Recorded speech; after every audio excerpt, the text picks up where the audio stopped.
রেক্টিফায়ারের কাজ হচ্ছে এসির ডিসি বানানো, মানে ব্যাটারিতে চার্জ দেওয়া।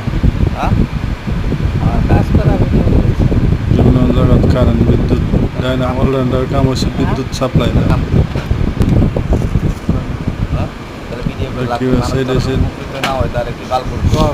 তিনটা থেকে নেগেটিভ, তিনটা পজিটিভ। কয়টা সাইড আছে? দুইটা নেগেটিভ আর পজিটিভ। পজিটিভ আর নেগেটিভ। আর এটা পুরাটার কাম কি? ডিসি রে এসি বানায়। হ্যাঁ, ডিসি রে এসি বানায় না, এসি রে ডিসি বানায়। ইলেকট্রিফায়ার ইলেকট্রিফায়ারের কাজ হলো এসিকে ডিসি করা। তখন আমরা বুঝবো কিভাবে যে ইলেকট্রিফায়ারটা ভালো আছে? হ্যাঁ, বুঝবো কিভাবে? ভিডিও পর কন্ট্রো বসাবে, বুঝছেন? ভিডিও করার পর কন্ট্রো বসাবে। আগে তো কাজ